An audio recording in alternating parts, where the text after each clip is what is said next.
Hey everybody, welcome to Teal Tinted Glasses episode 42. We are going head to head with the Nashville Predators Jets overtime game because that's how great we are and that's how confident we are that you will enjoy this show, that we can just go up against overtime playoff hockey and you will like it. On the panel tonight, awesome panel. It's always an awesome panel, but it's extra awesome because we sacrificed all the chickens. There's chicken guts everywhere, and we said all the magic voodoo words, and we made Drew Weber show up. I'm back, everybody. At least for tonight. I'm back. We need the Undertaker gone sound effect. Yeah, I don't have a soundboard. We're really low tech here still. I just kind of show I start talking, people listen, and yeah.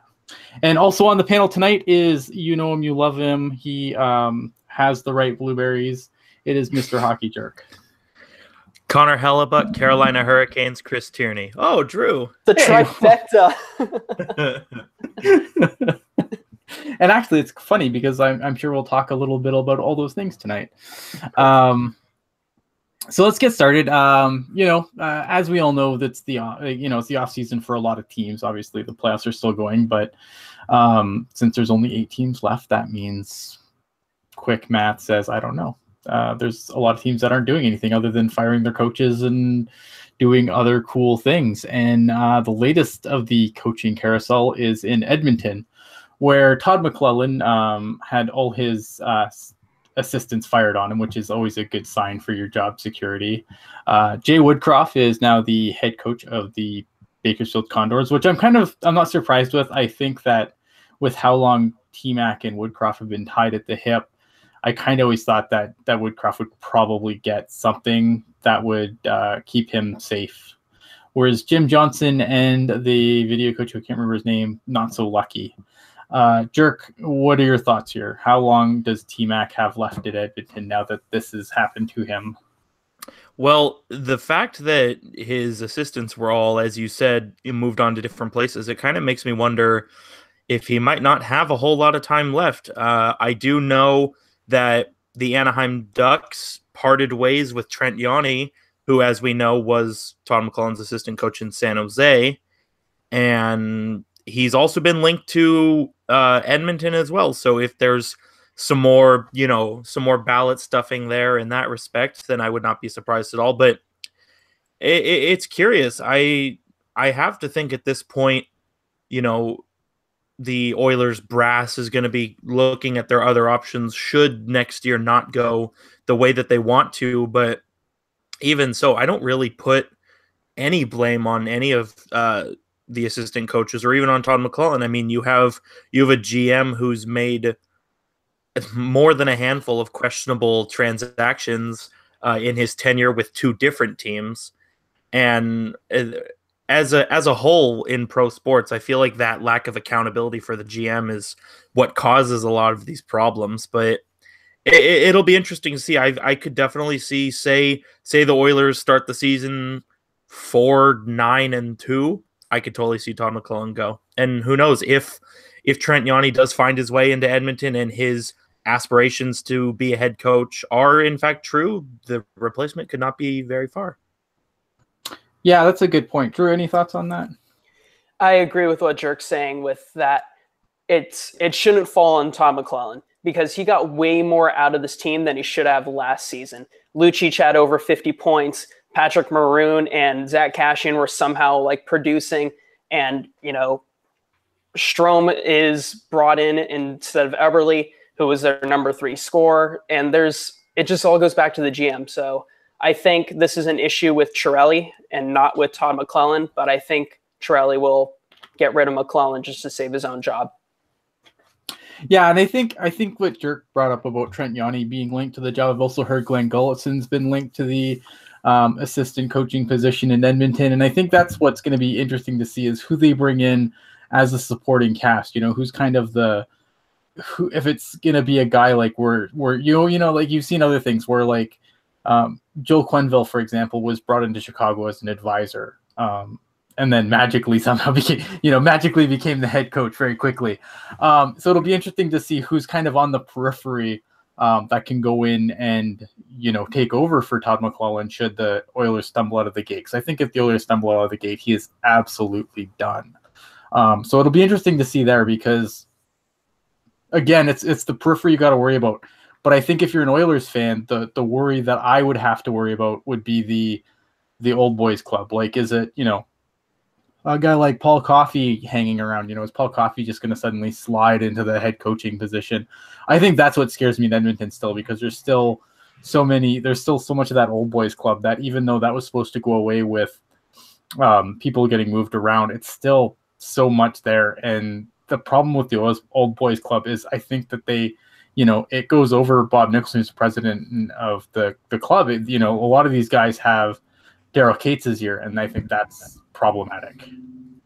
Well, and the problem is, too, you mentioned the old boys club, and we see this throughout the league where the people who are brought in to be coaches and managers and such, they were around in the league when it was a totally different game, and now, the modern game is very different. It's more speed, more skill, more fast plays. And I feel like a lot of coaches and managers are still in the same mindset from when they were, for lack of a better word, relevant in the league. And you start to see teams suffer. I mean, like you said, the Edmonton Oilers are a prime example with, Paul Coffey hanging around. I know Wayne Gretzky was around for a while too, but even with, everybody's favorite punching bag, Montreal. I mean, Marc Bergevin, Michel Therrien, and now Claude Julien. I mean, these guys, they're all very familiar, and the same little bit of a different different spin on the old boys club, but it's the same mindset where, it's the guy, and, how you feel about him sort of trumps what his actual skill set is. Yeah, I agree. Race fans in the chat asking, does Jay Woodcroft help Bakersfield? I think it's going to be interesting to see what Woodcroft can do as a head coach. He's been a long-time assistant. He ran the Sharks power play when he was here, and it was generally always a top 3 power play in the league. So obviously, there's going to be some offensive tools still in Bakersfield next year. I think, he has the tools there to succeed. It'll just be interesting to see if he can or not. But, yeah, it's just, they're going to have some guns, but, like Vince G saying, there's a lack of talent there. I think that, look, the blue line for the Oilers farm system is really, really thin. It's going to be interesting to see what he can do there. We know he can coach offense, but, what's he going to get out of the young defense and whatnot? That's going to be the interesting things. It's okay. The Oilers have Adam Larson. They don't need any more defensemen. That's true. Yeah, Adam Larson's going to be fine. I think that's another thing, too, though. If you look at, you bring up Adam Larson, though, like, not had a great year. I mean, that blue line was banged up this year, too. And I don't know. It's hard, as obviously you can replace the coach. The coach is fireable always, and, it doesn't matter.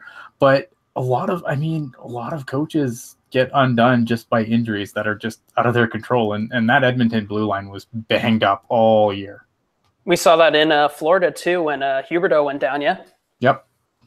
Yeah, and you mentioned, too, how the Oilers farm system, at least for defense, is thin. And, Ethan Bear was supposed to be, a big piece for the Condors, and he's already made his way to the NHL. So, the thin get thinner, especially, a handful of guys who are on Edmonton. I mean, granted, you've got, Clefbaum and Bear, and you've got Darnell Nurse, who are all young guys that have really, stepped into their own. But, I mean, guys like Adam Larson, guys like Andre Sekera, they're not awful, but they're not doing what was expected of them or what you're paying for them. I mean, they're serviceable, but I think that's the term that a lot of teams need to get away from, is serviceable. Like, right. Without digging up, old stories too much, you have a hard time telling me that Taylor Hall couldn't get you a PK Subban or a Shea Weber. Truth. Mm-hmm. Truth and fact. I would prefer PK Subban over Shea Weber in that ordeal, but you know what? Shea Weber would be a huge upgrade on that blue line. So, and if he didn't go for PK Subban, yeah, I could see that. I'd be upset. I think I'd still be upset if it was Shea Weber for Taylor Hall. You wouldn't be as upset. It's not as bad as Adam Larson. No, you're right. You're right. I don't know that contract though, man. Oof. Yeah. All right. Draft lottery was last night, and I like how they're so confident that people were going to tune in for the Sharks Golden Knights game that you had to have the top 3 picks in the second intermission, not in the first, the second, just to make sure that you hooked people good enough to continue watching the game. So the top 3 picks are Buffalo Sabres are going to draft first overall. The Carolina Hurricanes are a huge winner. They move up to second, and the Montreal Canadiens move into third. And when they were in the top 3, I was like, man, what would Montreal do with a franchise defenseman? Trade him away. Trade him away. They would trade him for Pierre-Marc Bellemare and Antoine Roussel just to really French up that locker room. Yeah. Well, and a friend of the show, Gen X, who I was messing with him on Twitter, and he was saying, something came up about the Canadians being open to trading the number 3 pick, and he was like, why trade for Jonathan Toews in 4 years when you can just trade for him now? And I'm like, yeah, that's pretty Montreal, if you ask me. That's true. And that's the thing. There's a lot of great tweets about Montreal moving top 3. It's like Mark Bergevin says the number 3 pick has character issues already without actually making a pick yet. I mean, Twitter's amazing. Hockey Twitter is the best. And if you're not on hockey Twitter, then you got to get on hockey Twitter. I know sometimes Twitter's a vile cesspool of crap, but if you follow the right people, it's pretty amazing at the same time. Yeah, I saw one tweet that was something to the extent of, Rasmus Dahlin now waits to see if he's playing for Buffalo, Carolina, or whoever Montreal trades their pick to. I mean, I like the way I kind of like the way it turned out. Like, Montreal's kind of in a mess of their own making. I mean, they took an okay team. I'm not going to say this team was great because I don't think it was ever great. It was just Carey Price was great. But I mean, they're in a mess of their own making. Where I think Buffalo. Buffalo getting first pick doesn't bother me at all. I think if they actually need the player, and I think the Carolina Hurricanes worked out really well for them because now they don't have to figure out which young defenseman they need to trade to make room for Rasmus Dahlin now because they can just draft the forward they need. See you, Noah Hannafin. Yeah, see you, Noah Hannafin. But that's the thing, right? Like if you look at this blue line, and none of these guys are that old. You've got Pesce, you've got Slavin. Thank you. Hannafin, Falk. I mean, that blue line is great. I was gonna say the old man Justin Falk, who's what, 27, maybe 26. Yeah, 26. Old, veteran 26-year-old defenseman. It makes me laugh. It's like when people are talking about Toronto's blue line, they go the veteran Morgan Riley, who's 5. It's like, oh, this grizzled old veteran. And I thought for Carolina it worked out perfectly for them because now they don't have to I think Dahlin's the guy you have to take. I think when you have a guy, I think the drop off from Dahlin to the next pick, I like Svechnikov a lot, but I think that Dahlin is the clear number 1, and it's not even close. There's no, is it going to be Dahlin or Svechnikov? There's just none. Everyone just knows it's Dahlin this year, and. For Carolina, I think that's good because they don't have to be we'll take him and then we'll move Slavin or Pesce or somebody or Hannafin. It works out really perfect for them because they don't have to screw around with that pick. If I'm the Vancouver Canucks, though, if you want conspiracy theories, and I don't peddle in conspiracy theories, as my Twitter feed will show, I like to mock the conspiracy theories at any chance I can get, but. If you're the Vancouver Canucks, how much does the league hate you? I'm going to go with very. Very much. Yep. I'm trying to recall, did they miss out on Line A, I believe, right? Because I don't think they had a legitimate chance at getting number 1, but they were close to 2 and 3 that year, right? They got kicked out of. I think they got kicked out. They got moved back to 5th. Yeah, and so then I think they were 3rd because they would have been to get moved back to 5th. They'd have to win 3rd.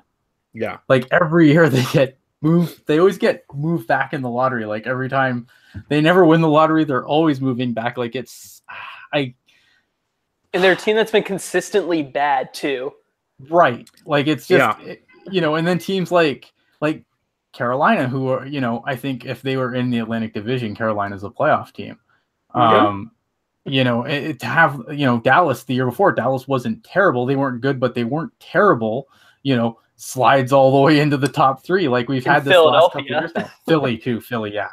Well, we'll take Nolan Patrick. Yeah. Well, and that's the thing is this is now 2 years in a row where a team who probably has no business picking in the top 5 has jumped up to 1, 2, or 3. We see. I mean, no disrespect to Drew Evers' Carolina Hurricanes, but I would say being at 11th is right about where they should have been. And then even going last year, I mean, if my memory serves correctly, Philadelphia and Dallas were in the playoff hunt very late. And now they both jumped up last year. So I mean, right. The lottery's added an interesting wrinkle to things, but still, it's creates some cause for concern. I mean, obviously, you mentioned Vancouver, and last year when Vegas fell all the way to number 6, I remember being kind of irked for them just because I was thinking, new team, they should at least get a bigger shot at top 3. I mean, they took well, and that's the thing is they took Cody Glass, and he's pretty solid, so they can deal with it, but. Going back to talking about teams getting their due, I mean, you think about how many guys Buffalo missed out on. I mean, Buffalo missed out on Aaron Ekblad. Buffalo missed out on Connor McDavid. Buffalo missed out on Austin Matthews. So it's about time that they got their due. And of those, Jack Eichel. They did get Jack Eichel, who is one hell of a consolation prize, but definitely I would say not who they were hoping that they were going to get. No disrespect to Jack Eichel, but obviously the hope is Connor McDavid, and the numerous McDavid Buffalo Sabres jerseys on eBay is evidence of that. And they can go with those Stamkos Leaf jerseys. Yeah, exactly. And now you have Buffalo, who I think of the 3 teams who jumped into the top 3, I believe Buffalo makes the most sense for Rasmus Dahlin, seeing as they're the team that is going to have a top spot for him. I mean, beyond Ristolainen, beyond Scandella, I mean, that blue line, it's spare parts at this point. And Dahlin coming in, I mean, if Buffalo can get a goalie and maybe another defenseman, watch out. Robin Leonard, what do you want? Robin. Oh God, Robin Leonard. Robin Leonard is scary. I'll just say that. He is terrifying. For all the wrong reasons. I kind of like how this folds out. Like, I don't mind the teams moving up because, again, like that's this is what happens. I'm not saying that some of these teams tank. Like Vancouver had a really, really good start of the year before things kind of tapered off for them. But I still like the fact that like tanking's not the key to it helps. Obviously, like Buffalo was pretty bad, and they're going to get the first overall pick, but I think they still need help though. Like they're not there yet. And look at some of that's management too, and I get that, but I don't look at Buffalo as a team that purposely tanked. Just nothing went right for them this year, and you have Rob Leonard in net. And how long was Eichel injured for? Right, like Eichel started the year pretty hurt, still finished with a ton of points. I mean, yeah, they sold parts at the end of this, like they got rid of Evander Kane at the trade deadline, but I mean by that point they were so far out of it that that's what you do, you trade for assets, right? So unless you're St. Louis, then you try to make the playoffs and sell assets at the same time. Hey, you know what? St. Louis is onto something because I've always said if you can make the playoffs and have extra first round picks, you're doing something right. But you have to make, I guess. You think last year they got a king's ransom for Shattenkirk and they still made it to the second round. Who's doing it really well? Stastny this year. Go ahead. Yeah, they could have. It's like how many people would love to be in Vegas's position right now? Hey, we made the playoffs, we're in the series, and we have like everyone's draft picks. Yeah, right. That's true. I mean, and that's the thing, like with Vegas. I mean, we'll get into this more later, but like I don't really begrudge Vegas anything. Like George McPhee saw the rules, used them to his advantage, and here they are. Like, I don't really begrudge them anything. Like, yeah, they were friendly. The rules were a little friendlier to Vegas than they had been in the past, but that's a good thing in my opinion. We'll circle back to this when we start talking Sharks. When we start talking Sharks Golden Knights, which is definitely going to happen in great detail before we'll go around some other stuff first. But yeah, just spoiler alert. I don't really begrudge the Golden Knights anything. Spoilers. I'll save my tirade for later. Maybe we'll fight. This will be cool. The Hart nominees got announced: Taylor Hall, Nathan McKinnon, and Anze Kopitar. I was surprised about Kopitar being in this list. Not that I don't think Kopitar had a hell of a season. He did. Where are you guys on this list? I am all in for Anze Kopitar on this. And actually, I was talking to Hockey Jerk about this before. Yeah, it's Anze Kopitar. Like, he's not the Taylor Hall. He's not the Nathan McKinnon. Like, those are your two, and Anze Kopitar is like the third guy you kind of had to throw in with those two. But he had 92 points this season, and the next best person was Dustin Brown with 61. He had a 31-point lead on the next person on his team. And LA lives and dies with Anze Kopitar. And we saw that last season when he just had a horrible production, and they missed the playoffs because of it.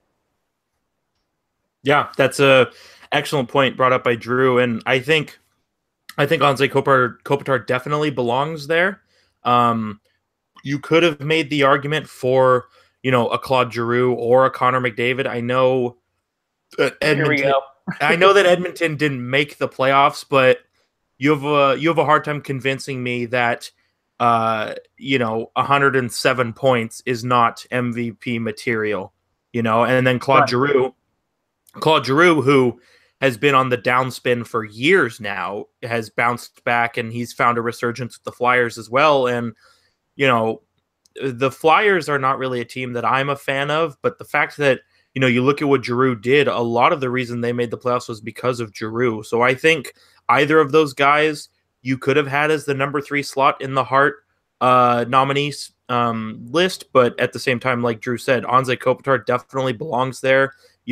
He's driving the proverbial bus, if you will. If Kopitar goes down, then the Kings lose that series against the Golden Knights in 3 games somehow, Right. That's the thing, like, for me, and I know that the votes go in before the playoffs, but this argument that a guy who isn't in the playoffs can't be the MVP it just seems kind of silly to me when you're third nominee. Now, again, I know the votes were already in before the playoffs started, but like Anze Kopitar gets swept out of the playoffs in the first round. What is the difference? Like, is it that, you know what I mean? Like, it seems really silly to me that a guy can't be, for some people can't be nominated because his team didn't make the playoffs, but then the other guy gets, his team scores 3 goals and gets swept out in the first round. Like, what the hell is that? Like, it makes the argument seem really stupid, in my opinion. That's a good point, because there's a lot of debate over that, like, but what is value to your team kind of thing? Like, are you providing value for your team when you're as bad as Edmonton was this season? 107 points, yeah, I think so. Yeah, no kidding, right? Well, and here's kind of a thought process that I've had, and I'm almost willing to accept the fact that there will be some people who disagree with me. But how do you guys feel about the Hart Trophy being like the Masterton, where every team nominates an MVP? That would be good, because you still have the Ted Lindsay award, and which for some reason is the lesser award, but it's still out there. True. I just think it would make a lot of sense because, like I said, Edmonton Oilers didn't make the playoffs, but Connor McDavid is an MVP. I mean, 107 points. That's MVP material, if you ask me. But at the same time, you're still going to get that same issue with whoever votes for whoever wins. Is, did Connor McDavid really help his team if his team is basically at some point trying to tank? Where are the Oilers without Connor McDavid? What was that? I said, where are the Oilers without Connor McDavid? Like, I believe the Oilers are not in the league. They get relegated. Like they bring Bakersfield up comes up in their place. Yeah. Right. Like no, and see this is the thing. Like I hate that, and maybe I only watch hockey and I don't know, but I feel like, you know, in other sports who is the best player that year?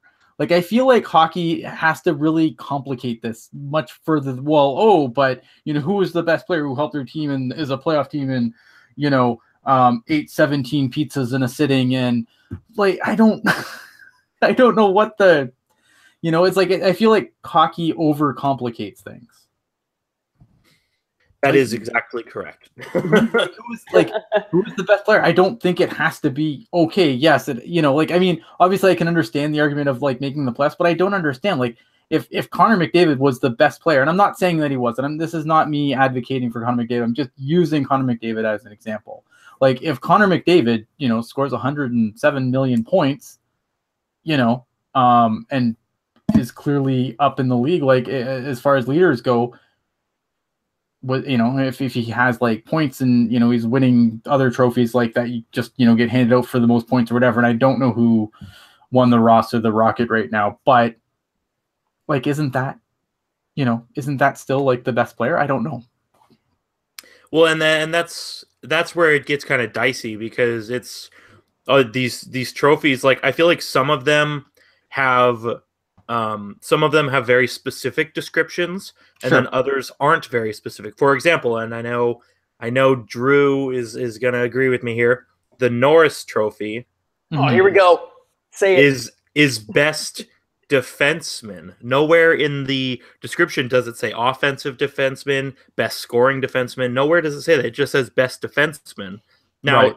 Not to discount any of the winners who've won it, but I feel like with that description in mind, the field should have been way more open. But then, like you said, there are some other trophies where it's like, okay, the Hart Trophy, it's the best player for their team or most valuable player for their team. And then you have the Art Ross, which is the best player according to points, and the Richard, which is the best player according to goals. And you have all these different, like, very intricate trophies. And then you have like general trophies. Like I know there's another one. It's a Lady Bing, where it's just like, oh, you know, the guy, player, the gentlemanly guy, which, I mean, you could make the argument that 99% of the league are gentlemanly guys. Good guy tries hard. Good guy tries hard. Loves the game. Loves the game. So Christine had a couple of questions. First, who picks the Hart? The Professional Hockey Writers Association chooses the Hart winner. Who would I have in my top three? I don't think Kopitar makes my top three. I think McKinnon and Hall are bang on. I would go back and forth between McDavid and Giroux probably to round out my top three personally. What about you guys? Mine is exactly the same as what you just said. Okay, and Mr. Drew? Mine is the one that they have right now with Kopitar. Right. So there you have it. There you have it. So yeah, I don't know. I feel like the Hart, it's just one of these silly trophies where like they overcomplicate it, you know, because I feel like anyone who does well like is valuable to their team. Like, I don't know, this most valuable to their team nonsense, just make it the most valuable player. Who cares? The playoffs or not. The thing that I'm still thinking about is, why were our ballots not taken by the league? You know, as professional writers. Yeah, of course. Yeah. You know what? I've written like 5 articles this whole year, and I don't have a vote. I mean, I don't know the exact number. I'd have to go on my Twitter, but I've written at least 20,000 tweets.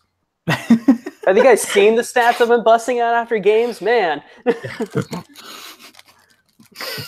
Oh man, I don't have the game on because I was giving my internet crap, but we are in the overtime intermission. We're in the overtime intermission, so we got to make this good, guys. This is where we have to spit out the good content. Barracuda, unfortunately, fall in their best of 5 series with Tucson. One of the things that surprised me, though, and this didn't really get a whole lot of buzz, was that the Sharks re-up Semic for 2 more years. And I was kind of surprised by that, because although I haven't seen a whole lot of Semic myself with my own eyes, the reviews didn't seem to be that good for anyone who watched the Barracuda jerk. Yeah, what are your thoughts on this?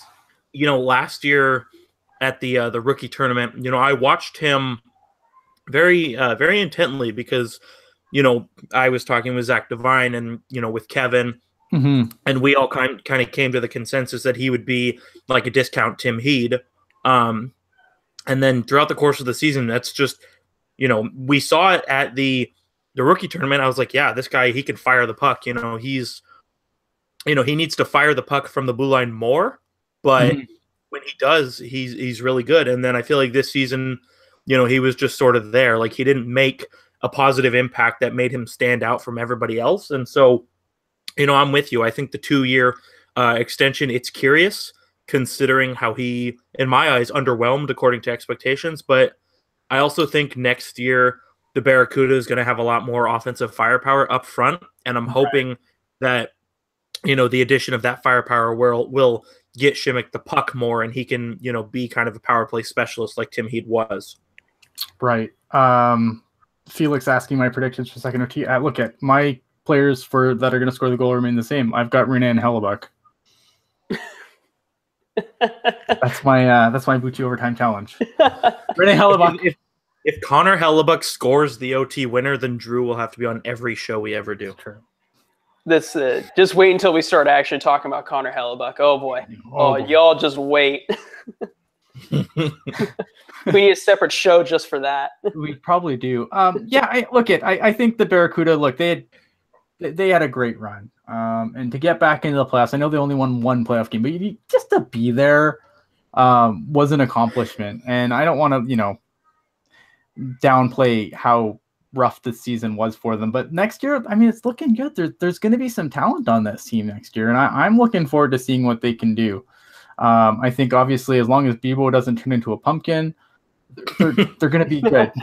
Simic getting re-signed, I mean, it surprises me, and it doesn't because, the one place they're not really getting reinforcements is on the blue line. In fact, do they have Tim Heed next year? I don't know. I think, depending on how his recovery goes, I think you could count Jeremy Waugh as reinforcements. True. But there's not like they're getting on the forward lines though. I mean, that forward line is getting completely made over. Absolutely. And 3 straight seasons with a season-ending injury, especially in your leg. I mean, that's not good. But the games. At what point do we just shoot him in the middle of the game?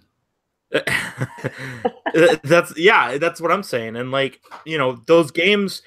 He started out really slow this year, and the games that he played, I'd say about 2 weeks right before he got hurt, that was some of the best hockey I've seen him play, and he was probably the best defenseman for the Barracuda.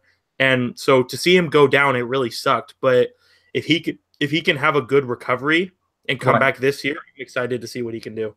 Yeah, absolutely. And if not, like I said, we just shoot him on the ice. Yep, like a horse. It's just game over. Look at. Too many leg injuries. It's over. I'm excited next year for the Barracuda. I think that, they got some reinforcements coming. I think they're going to be fun to watch. And I think camp's going to be interesting this year too, depending on what they do in the offseason. Even actually with the offseason, I think camp's going to be interesting this year because I think, I still think that Gambrell's a threat to make the roster out of camp. Yeah, I do as well. I think if the Sharks don't bring back Eric Fair, I think he's the front runner. He plays 4C? Yeah, he's got to. He's got to work his way up. I think he has far more upside than 4C, but you got to start somewhere. And I think with an actual, training camp and whatnot, I think, he did really good considering he came in, had a couple of practices and basically had to, unplug from the Denver system and pick up the Shark system. I thought he did really well. There's a couple times where he looked a little lost, but again, given that you went from playing one system to playing a completely different system and different situation faster, obviously look at the NHL is the fastest league in the world. And the jump in speed from the NCAA to the NHL is pretty significant. Even from the AHL to the NHL is really significant. So I thought he did really well, all things considered. Let's move on to the playoffs. Got some Eastern Conference fun going on. Tampa Lightning are playing the Boston Bruins. The Bruins lead the series 1-0. Who did you guys? I don't remember who. I don't know if we had predictions last show. I don't think there was a conclusion last show. So, who did you guys have winning the series? I have Boston in my bracket going all the way. So, but I was really nervous about that pick coming out of that Leafs series. What are your guys' thoughts so far on this? I'll start with you, Drew. I have Tampa coming out of the series, but Boston is a solid pick to go all the way as well. There are a lot of there's like 5 very good teams that could all theoretically win the cup. Boston is one of them. But I think Tampa is a deeper team all around on offense, on defense. Vasilevsky's having a great season. So I have a hard time betting against them. But if Boston can establish a good, solid, smart, physical game where they're working below the goal line and using that size, especially with Marchand and Bergeron, then they have as good a chance as anyone to beat Tampa. What about you, Mr. Jerk? Yeah, I agree with Drew. I have Tampa Bay coming out of the series as well, but Boston could very easily take this series if they play, that stereotypical Boston Bruins hockey where it's, it's physical, it's down low, it's in the trenches, you're in the crease fighting for every puck. If they can play that kind of hockey, then I think Boston's got a real chance at winning the series. But I still think Tampa Bay has the edge, especially, in goaltending, they've had the edge. I mean, we've seen Vasilevsky. He looks like he hasn't slept in weeks, and he can still stop, everything that's thrown at him. And their offensive firepower, line 1 to line 4, just outmatches the Boston Bruins. And then even their defense, I mean, you throw out Hedman and Stralman, and then, it's all good there. You survive that, and then it's like, oh, just kidding. We've got Ryan McDonough now coming out, and then you survive that, and it's like, oh, you've got Mikhail Sergachev coming out. Like the defense 1 through 6 as well just outmatches the Boston Bruins. And so, like I said, and like Drew said as well, the Boston Bruins will need to be, they'll need guys like Jake DeBrusk to kind of lead the charge of their young, fast guys. But then, you also need, you need Bergeron, you need Marchand to play that gritty, physical game, and you need to get David Backes in there as well. I mean, those who follow me on Twitter know how I feel about David Backes, but I still think he's the perfect kind of player to put in that role, because if you can, you play physical, if you can slow down Tampa Bay, then it's going to allow you to, it's going to allow the Boston Bruins to take control of the series. Just getting an update now from everyone in the chat. The Predators just won. It's a good series. Yeah, it is. Yeah, here's my thought process behind Boston. I think Boston's done, the things that Boston did, especially going into the end of the season, the second half of the year. I mean, just they were just a tough out. Like, I didn't think Boston was going to be. I didn't think Boston would be this good. I thought they'd be okay. I didn't think they'd be this good. But I was nervous after that Leafs series, man, because Tuukka Rask wasn't great in that series at all. He wasn't good in that series. I don't think even. He wasn't even really good. I forget great. So I kind of was like, oh man, what have I done? I'm gonna destroy my bracket in the second round. But Boston just continues to find ways to get it done, and I don't know. There's just it defies logic in some respects, but they just do, and I can't find a way to go against them.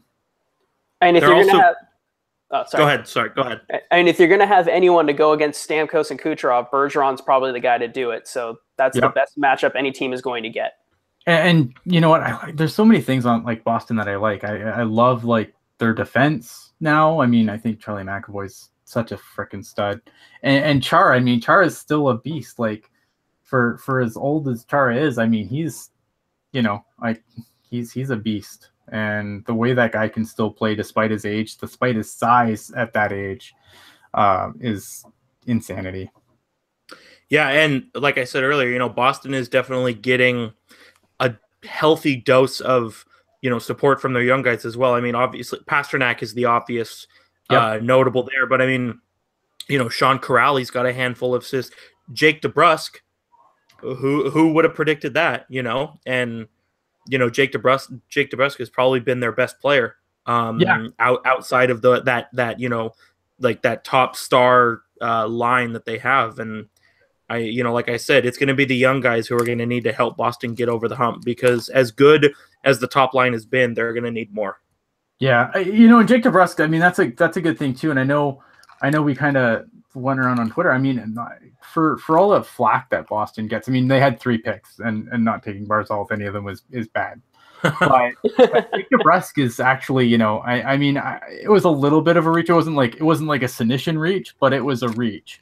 And that's, you know, and that's turned out to be like their best pick so far. So, you know, because I thought Zaboral was basically in that slot, like taking, you know, if you would have taken Barzal, Zaboral, and even DeBrusk at that point, I don't think anyone would ever be laughing at their draft. But you know, looking back where the Bruins took a hell of a lot of crap, man, that DeBrusk pick has been money, absolute money for them. But you still didn't take Barzal, and you had 3 chances, so you're done, Boston. Sorry. Yep, exactly. So the Penguins and Capitals are all tied up at 1, I believe. Yep. Yes. Okay. I have the Penguins winning this series. What say you? We all know who I have winning this series. Why did I even ask hockey? We all know. Drew, who do you have winning the series? I have Pittsburgh winning the series. If Malkin wasn't coming back, then maybe I would go with Washington, but it sounds like Malkin is going to be back possibly for Game 3. And that center depth is ridiculous. It's stupid, and Washington can't match up against it. And it's a rite of passage. Yeah, exactly. It just has to happen. It just has to happen at this point. Like summer will physically not come until the Washington Capitals lose to the Pittsburgh Penguins. Yep. Well, and that's the thing is, you know, every time the Pittsburgh Penguins have won the Stanley Cup, they beat Washington in the playoffs to get there. All 5 times they won the Stanley Cup. So if Pittsburgh wins this series, I'm sorry to say, you heard it here first. It's going to be a 3-peat. They lose to Boston. I don't know, man. Phil Kessel's going to be a 3-time Cup champion. Yep. Think of all the hot dogs you could fit in that cup. Man, oh man, oh man. So I just yeah. So I mean, look at I think the series has been interesting so far. I think it's been good. Like all these series have actually been like, you look up and down the matchups, and it's all really good. Like there's nothing I really want to miss here. Whereas like in the first round, I'm like, Nashville or Tampa. Sorry, not Nashville. Well, even Nashville, Colorado point. But I'm like, Tampa, New Jersey. Yeah, I'm sure there's other things I can do. Whereas this round, it's kind of like I kind of want to watch like all of it, and I've done my best to watch all of it. You know what? I give the Capitals a lot of credit though, because I think that, you know, when that after Game 1 where they kind of, you know, they had the lead and then it all just kind of went to hell on them. And tonight, you know, there's a little bit, they got, you know, a little bit of a scare. I know when they went up 2-0, I was like, I tweeted something about Pittsburgh having them right where they wanted them. But I give them credit for sticking, you know, for sticking through it, you know, because I think Washington at this point, like I would just, if I was on Washington, I'd probably have already just, you know, thrown out the white flag and started, you know, packing my golf bag for the year. But this looks like it's still going to be a good series. And, you know, what more do you want from it? And it's all tied up now. So I'm hoping for a long, good series, because long, good series are fun. Moving on to the West, we have the Predators playing the Jets. Obviously, game went to double overtime, so now the series is tied at 1-1. I have the Preds winning the Cup, so on my bracket. So obviously, I have the Predators winning the series. I have the Predators beating the Boston Bruins in the Cup final. So far, I mean, the Jets, man, what a show the Jets have put on. And this series, I mean, this series has everything. I can't even, you know, this series might be the most fun to watch, and it's fun because I really, you know, other than my bracket, I don't have a vested interest here. Like I can just sit back and enjoy it, which is much better than watching the Sharks and Golden Knights, because that's not fun. What's your predictions here, guys, and what's your thoughts on the series so far? Go ahead, Drew. I have Winnipeg winning in 6 or 7. It depended on who won this game. So now I have Winnipeg in 7. Originally in my bracket, I had Nashville, but that was before Scheifele scored 8 goals in 7 games.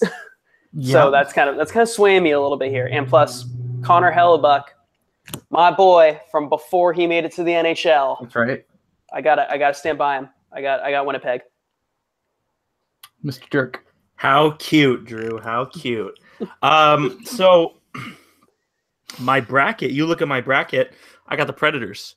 But how I'm feeling right now, I'm feeling the Winnipeg whiteout. I'm really feeling it. Like I would say goaltending, defense, forward depth. I mean, generally speaking, I think it's a wash across the board, but the Jets just appear to have that just explosive speed and that just explosive offense that can just, catch you at any time. I mean, for a good chunk of the third period, the Jets couldn't even really do a whole lot in game 2. And then, they bring it down and get a goal in the last 90 seconds. I mean, it's that kind of surprise factor. And, I talked about it in reference to the Golden Knights last week as well. But, if you can catch your opponent, catch them sleeping and take advantage of it, I mean, it's going to bring you a long way. And it's tough because, like I said, I want to win the Teal Tinted Glasses bracket challenge and, claim my prize, whatever it is, a Samsung Galaxy, whatever.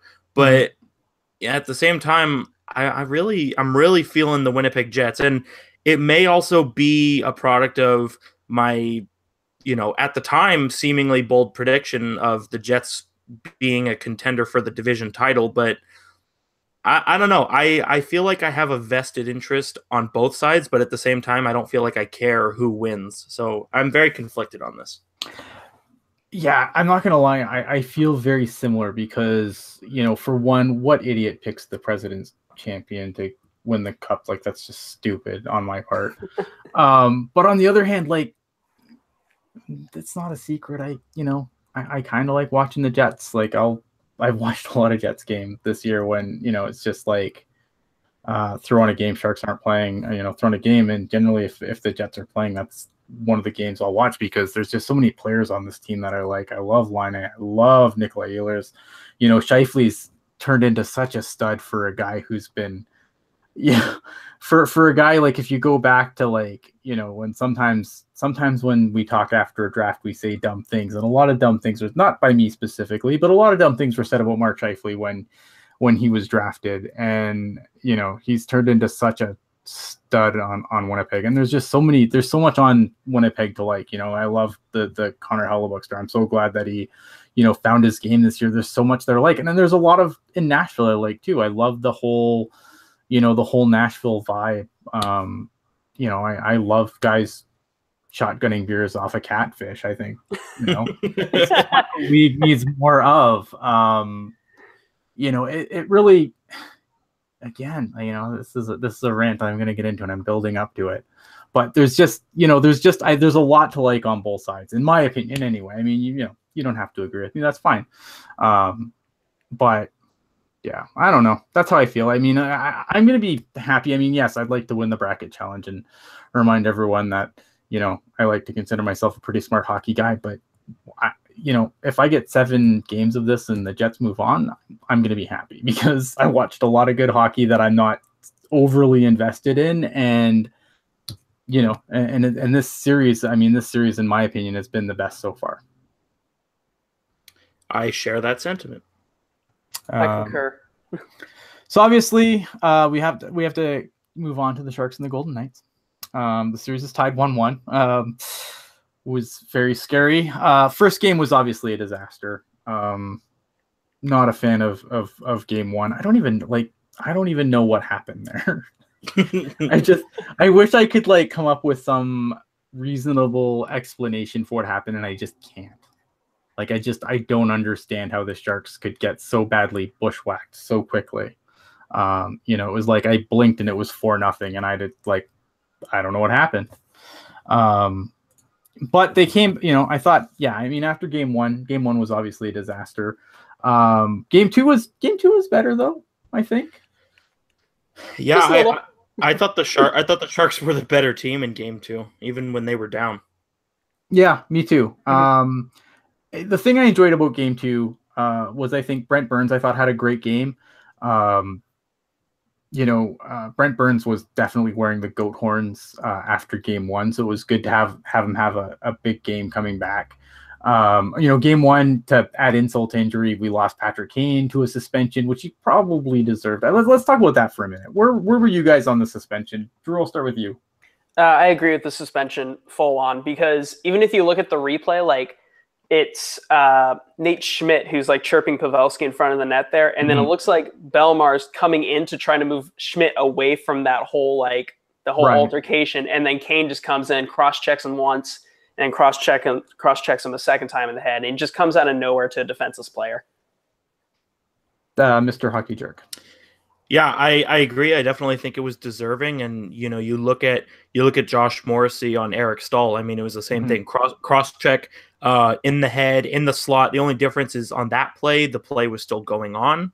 But even then, the same, at least we're seeing consistency from the league. Same kind of play, same amount of games doled out. There's no Russian conspiracy going on here or anything.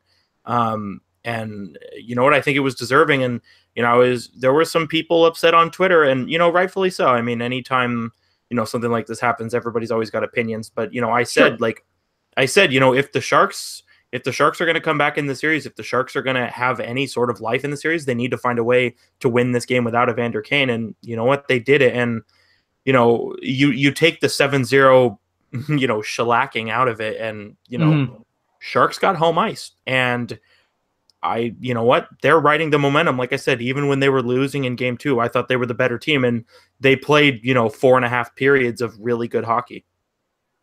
Yeah. I thought that Evander Kane, I think, one of the thing I hate is when suspensions get talked about, is well, that wasn't intended. If I go and run somebody over with my car, chances are I didn't intend to do it. If I broke some traffic law, I'm getting a ticket. It doesn't matter that I didn't intend to do it. All that matters is the end result. And I think that, look, it wasn't even a hockey play, man. It was after the whistle. You can't just go and cross-check somebody in the face after the whistle. I know, and I know that, you're going to get some people oh, it's, it's a man's game, man up, blah, blah, blah. I can't deal with this mentality. Look, I love a good fight as much as the next guy. And I'm advocate that, and I'm an advocate that, if the fighting will go out of the game on its own, but as long as it's here, I'm not, I don't turn away when there's a fight. I'm not, oh no, not a fight. It's never going to be me. And if you look at an arena, nobody's going to the concession fans during a fight, everyone's right into it. So, so it's not like I'm, but I hate this mentality though. Oh, well, if this guy just, hit some guy in the face with his stick and, he just needs to man up and take it. No, it's dumb. We want to have a sport going forward. Some of this stuff has to be cleaned up, and some of this stuff, can't be this bullshit. Well, that's tradition and that's playoff hockey. That mentality has to change. There's people's health on the line. I don't want a guy to be, unable to hold his children after the game because his brain's all scrambled too much and he can't, move his arms properly anymore. Look, what Evander Kane did was dumb. Was I happy he was suspended? No, sucks. He's been a big part of the Sharks, push to the playoffs. It sucks. And I get that, and this is why, there's never going to be the perfect, discipline committee or the perfect people to do the call, because anytime a call that goes against your team, you're going to be angry. So I get the anger, and I'm not going to tell people how to fan, but in my opinion, it was well-deserved. And, he's got to not do stupid things like that. Does this change the way I feel about Evander Kane? No, he better sign come July 1st or I'm going to find him and I will kill him. You heard it here first. TTG5. I will find him and I will kill him. No. It doesn't change the way I feel to do, and he got what he deserved. See, and just to interject here, this is something that kind of, irks me, is he absolutely deserved it. It's a malicious cross-check to the head. I mean, like you said, just because you're a man doesn't mean getting cross-checked in the head doesn't hurt. Right. We've all been there in some capacity, but right. Absolutely, Evander Kane deserved it, but I am of the belief that this shouldn't even be a talking point. Like, the suspension, or I'm sorry, the cross-check was 3 days ago, and there are people still on Twitter saying, he needs to figure it out. He needs to calm down. He needs to relax. And it's like, it's one incident in a 2-month sample size. Like, yeah, I think that's exactly what it is. It's an incident. It's not a trend. And like, I also tracksuit into the locker room. Yeah, exactly. And I said too, like I said on Twitter as well, let's go back, a couple of years. Joe Thornton ran over David Perron, absolutely deserved a suspension. And, the next day there were free Jumbo posters. Yeah. So why does Evander Kane posters? There exactly. So why does Evander Kane have to, get his head checked for that kind of stuff, but Joe Thornton and Raffi Torres don't? And plus, it's like Evander Kane's going to have those high emotions, especially because this is his first time in the postseason in his career. He wants this is new for him, and he wants that intensity, but he definitely takes it too far there. Laurel asked a really great question. Are they teaching players, to hit old school and like the junior hockey leagues, they keep up? I think that at the lower levels, you're talking about, and it's funny because you even have people like that are like, oh, they're making all the, they're wussifying the game at the lower levels. Man, if I'm a parent, I don't want my 15-year-old kid's brain getting scrambled by a stupid hit. Most of like the lower leagues, like they have the stop sign on the back of their jerseys and stuff like that. Like there's definitely things are being done to try and minimize obviously the trauma. Because look at like even in Canada, like hockey enrollment has been down in years because, and part of it is one, it's freaking expensive. And for two, I think there's just a lot of people that are like, I really want to put my kid through this where, because of some of the hits, especially like, you want to talk about adults having emotion, you have, children going through puberty and see what they can do when you give them, a hockey stick and Kevlar pads and see how they react with it. I really feel like they're doing a good job in the lower, like especially in the children levels and even in junior hockey. Like you get into 3 fights and you're suspended. Like you used to be 10 fights, now it's 3. You get in 3 fights and you're automatically suspended after your 3rd fight. So I think that they are definitely trying to teach the game right at the lower levels, and then by the time you get to the NHL, they don't care anymore. That's a good point. Yeah. Something I want to bring up in the chat before I lose it. Race Fan Rocks wants to know what would happen if Brock Lesnar joined the Winnipeg Jets. Oh, here we go. Here we go. I think he would F5 Pekka Rinne repeatedly. And, and he would somehow still make a save. I would not. You know what? There are things in this world that I would not mess with. Finnish goalies are near the top of that list. If we saw Tuukka Rask throw a skate blade. Like I'm not messing. I'm not messing with Finnish goalies, man. It's just not happening. I want none of that. So if Brock Lesnar wants to go F5 Pekka Rinne, that's great. But I advise against it. And what a story it would be. I mean, pro wrestler, MMA fighter. He played in the NFL. I mean, why not just round it out? Sure. Give him an NHL contract. Absolutely. So one of the things that in last night's game that went a little under the radar, well, not really because Twitter's a thing, but Paul Martin really didn't play that much in the second half of that game.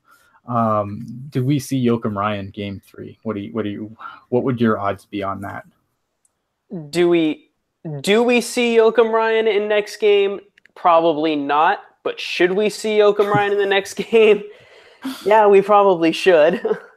What's the over/under percentage for a chance of seeing Joakim Ryan suit up next game?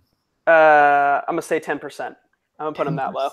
Yeah. Damn. I'm gonna say 0%. Wow. I'm at 30. I'm optimistic. See, now here's the thing: is if it's Joakim Ryan in Paul Martin's place last night, does he play any more minutes than Paul Martin did? No, he probably doesn't. Probably not. No. Unless things are going really well. I don't know. Like, it's like Peter DeBoer trusts his veterans until he has to trust his veterans. It's That's like, true. oh yeah, I'll throw Paul Martin in that lineup, and then when you really need to throw Paul Martin out there, he doesn't. Yeah, I don't get it. I mean, look, I'm not gonna. Again, you never want to crap on a win, and I mean, obviously, the Sharks are still very much in this series, but sometimes Peter DeBoer, man, I still shake my head and I don't know what's going on. But I mean, hey, the Sharks win. The Sharks win. When the Sharks do good, it's good. Now, to kind of get into the Russian conspiracies a little bit, do we think that Paul Martin is playing as a favor to him?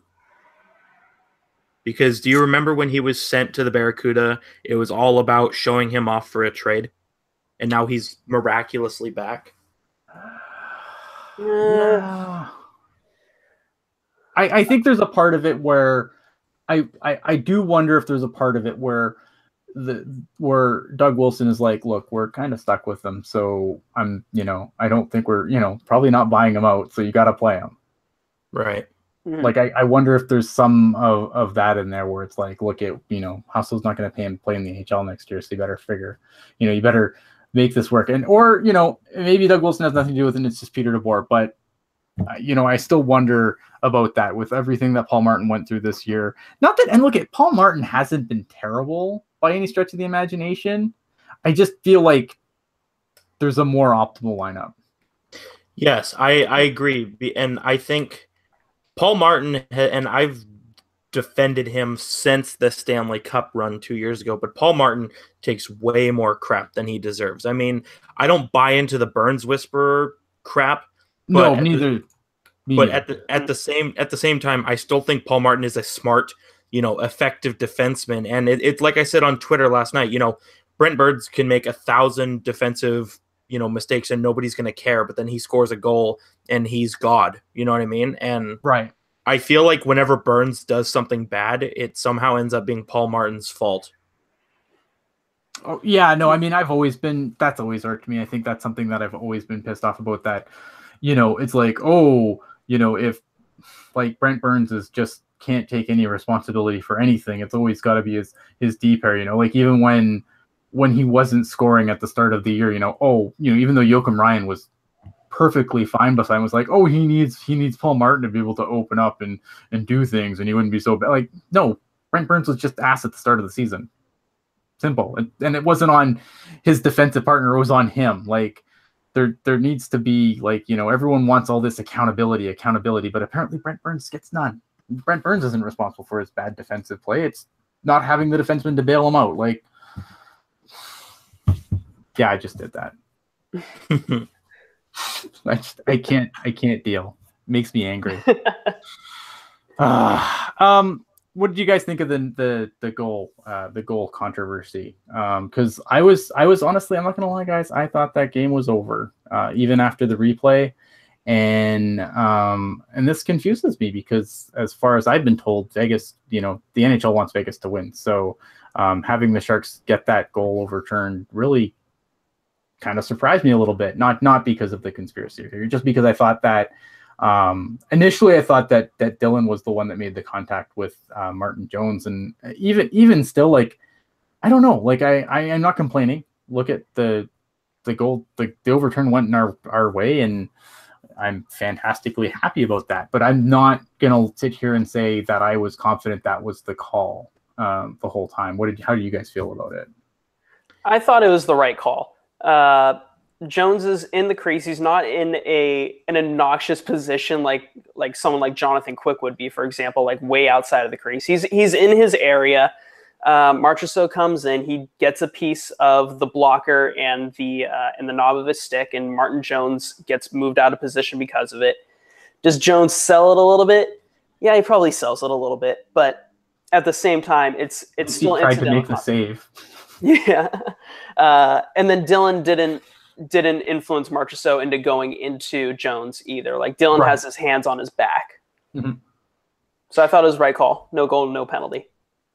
See, and to me, I'm with Ian on this one. It looked like I thought it should have been a goal, just because you look at Colin Miller pushing Timo Meier into Fleury on the Brent Burns second goal, and that was goalie contact, but it was a legal goal because it wasn't, on the Sharks there. And I think I think the Jonathan Marchessault, or I'm sorry, the Marchessault would-be goal, I think was the same kind of deal where, Dylan didn't push him into Martin Jones, but Dylan had the Golden Knights player tied up, and it didn't allow him to get out of the way. And so I think because it was also such a very brief point of contact as well, I think it should have been a goal. Not only that, but if you watch specifically the overhead replay, as soon as the Golden Knights player brushes against Martin Jones, Jones pushes him away with his blocker. But I'm wondering if when the ref saw it, he thought that the Golden Knights player actually tugged on Martin Jones's blocker. That's yeah. I mean, I've seen it described in like so many like from different ways. Like, again, am I ever confident? Christine, is anyone ever confident about what they'll call? No, I'm not. But you know what?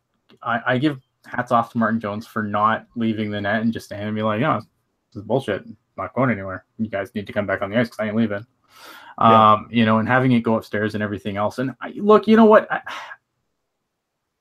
I don't hate the call. Like, I mean, obviously, like, objectively, I see both arguments, and I can understand why, some Vegas fans are definitely upset about it. But I'm a Sharks fan, so yeah, go Sharks, and don't touch Martin Jones, you mother,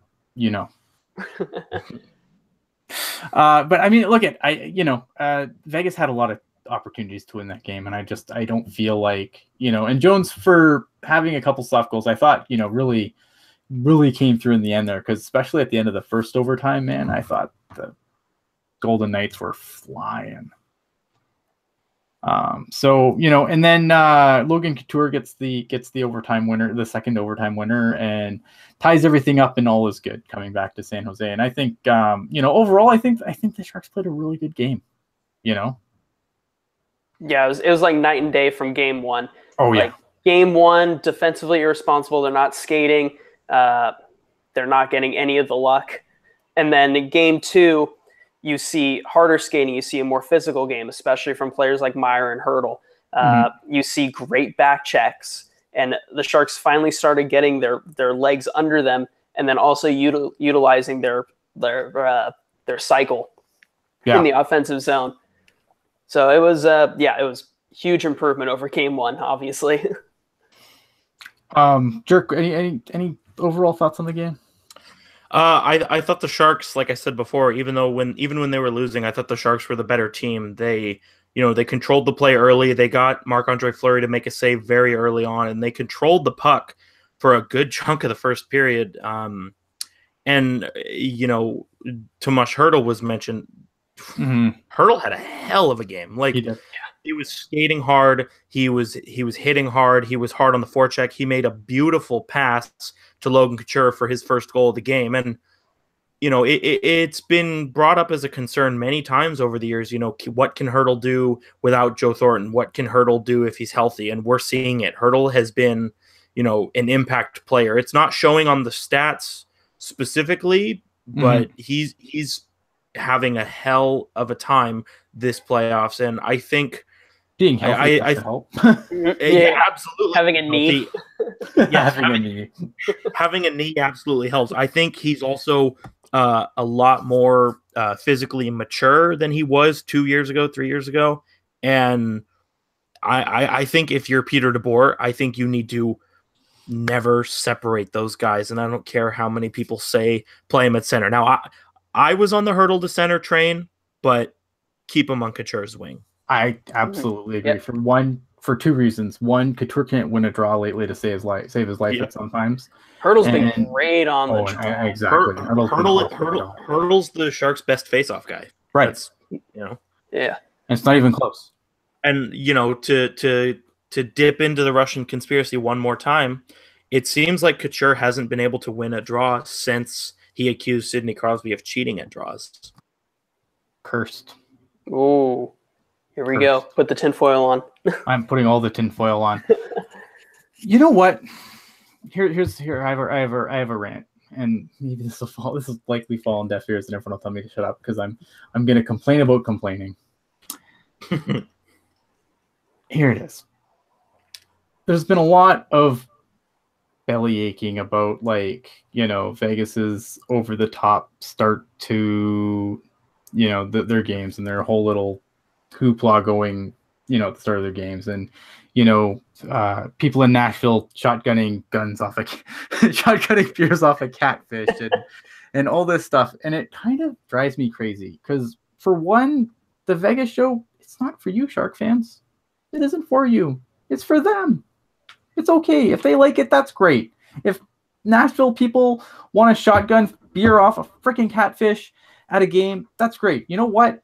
There's no right way to be a fan, and it bothers me that there's so much fan policing going on and all this nonsense about, oh, those aren't real fans. Those aren't real fans.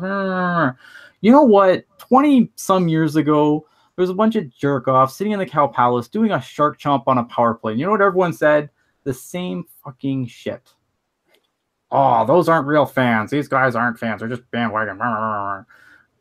The game, if the game's going to grow, we need people to embrace the game in their own way. Not everyone's going to be Toronto or Montreal or Detroit or, you know, all these old teams where, you know, everything's all super serious and must be all proper etiquette all the time. It's never going to be that way. And even if they did that way, then you just accuse them of trying to steal stuff from, you know, more established teams. And this nonsense about, oh, you know, oh no, the Golden Knights, they have this helmet that they come out of. You know what, the Sharks, I don't remember the Sharks ever doing a little parade through the street. You know who else did that? Nah, and this Vegas team that we're all suddenly all offended by. Let fans be fucking fans. Stop bitching. Enjoy your own shit. Come on. Enough of this. Especially your Sharks fans. Your team's existed for 20-something years. It's not like we have this storied history of excellence and winning and proper bullshit. We had a fucking parade after our first round series, kids.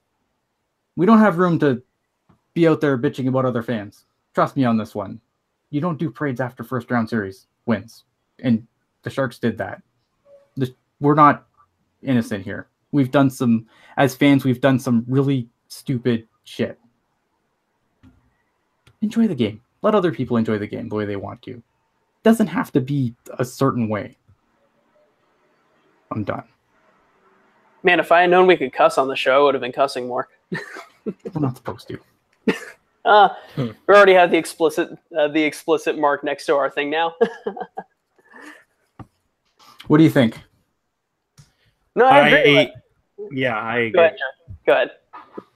I was going to say, I agree. I think that's the cool thing about having 31 teams in the league is that all of the fans can be, you know, different and individual. Now, are some of those fans obnoxious, and do they deserve to be told to shut their stupid face? Absolutely.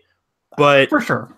But for the most part, you know, isn't being passionate about our team, isn't that all we're looking for? I mean, you know, Sharks fans, you know, they, like I said, they do, or like you said, they do a chomp, you know, a shark chomp on the power play. And, you know, Predators fans like to, you know, read off the, you know, the Chick-fil-A menu every time a goal is scored. And, and, you know, the Islanders do the Daniel Bryan yes chant. But, you know, it's that individuality and that passion that is what makes being a sports team fan, like, it's what makes it cool and fun and exciting, you know? Right. Yeah, and everyone talks about, like, you have to grow the game. You have to grow the game. We can't grow the game if we're not going to let teams in weird places do weird things. Exactly. But what about wooing? Okay, you know what? Yeah, wooing's the worst, but it's the thing. Yeah, we should ban the woo, but other than that, or at least have like a set time when you do it. Like, just don't do it like you're like it's like a stupid mating call for a whole period. Like, let the like I like kind of like how Vegas, you know, they have the woo over the thing, and then everyone woos, and then everyone's done. They don't. It's not a mating call. It's not the call of my people. Like, we're, you know, I'm curious. Like, are we gonna have like an abundance of little Sharks fans after this year? Like, I don't know, man. I personally don't like the woo, and it's because of my own fan base. I can complain about it. I'm not complaining about other fans. I'm complaining about my own at this point. Yeah, I don't know, man. I just wish people would kind of lighten up a little bit and stop being the fan police, man. If someone wants to yell at stupid word during the national anthem, fan fucking tastic. See, stripes. Yeah, and that's the thing is I love anthem chants because, like I said, I think they're unique. You know what I mean? Like every team's got their thing, and like Laurel said, she doesn't like the rudeness and the disrespect, and that's why I said earlier, sure, some people need to be told to shut their stupid face. But you know what? It's a very small percentage, a small percentage of fans who do this. Like unless it's Philly, of course. Well, all of them. we know about we all know about Philadelphia. Yes, but like. Myself personally, I've been to 2 visiting arenas, one of which is Vegas, one of which is Anaheim. And both times, all of the opposing fans I sat next to were the nicest people.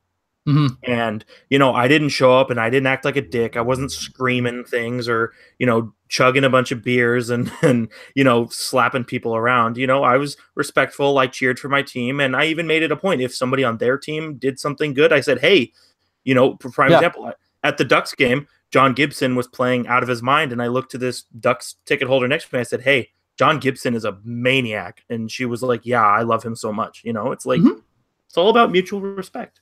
Yeah. I mean, look at, I just, again, you know what? If a specific fan's being a dick, that's a specific fan. Like it's, I think this whole problem with the universe today, not to get too way out of the realm of what this podcast is about, but I feel like we're too quick to put people into groups and then just decide that they're all terrible. And I don't think we need that in hockey, but that's just me. Let's go to final thoughts. Final thoughts from Mr. Drew. Welcome back. It has been fantastic coming back. I wish I was a little more energetic. I'm hella tired. I'm not used to doing shows late. New York has the one that stays up all night, and everyone else is like, maybe you should just move back to the West Coast then. Yeah, but I don't like San Francisco. I like it here in New York. The West Coast is like a big thing, right? You don't have to go back to San Francisco. Yeah, like I can go to Nashville and be in the West apparently. There you go. One time Toronto was in the West. But thank you guys for having me on. It's been great coming back, and my services are available whenever you need them. We will definitely do this again going forward. Yes, we will have our agent give you a call. Yeah. Like when Connor Hellebuck wins the Vezina, you gotta have me on. Sounds amazing. Mr. Hockey Jerk. Man, we did a show, it was a week ago, less than a week ago, and I feel like so much has happened, but that's a good thing because it gives us stuff to talk about. As always, we super appreciate like all of our regular fans, and if you're a new fan and I just didn't see your name, please subscribe because we got a new subscriber today. We did. There you go, new subscriber, whoever you may be. Thank you. We always enjoy coming on. We could, as seen by some episodes Ian and myself have done over the summer, we could sit here for 3 hours and talk about, what brand of elbow pads, somebody wears and somehow make it exciting to listen to. But it's true. We appreciate the support, and, rain or shine, we will continue to do this. You can follow me on Twitter at @hockey_jerk. And despite what you may have been told by any Russian conspirators, I am not, never been, never will be a fan of the team from Pittsburgh, which is the Penguins. All right. We know that's bullshit, but that's good to know. I am Ian Reed. You can find me at Ian Blogs Hockey. You can find this show anywhere good podcasts are found. That would be iTunes, Google Play, Stitcher, all over the place. If it's not somewhere where you get your podcast, let me know and I will make sure it gets there. Other than that, like you said, like Mr. Jerk said, subscribe, please. Subscribe to the audio feed. Thanks for coming out and watching live. I know that some people were probably had their attention a little bit split, and I don't blame you. It's playoff hockey. I get it. But thanks for being here nonetheless. Even though there's all that, goodness, playoff hockey goodness that is obviously fun to watch. Other than that, guys, we'll be back, I'm sure, next week. Hopefully talking about some more Shark wins and a bunch of other cool NHL stuff as it happens.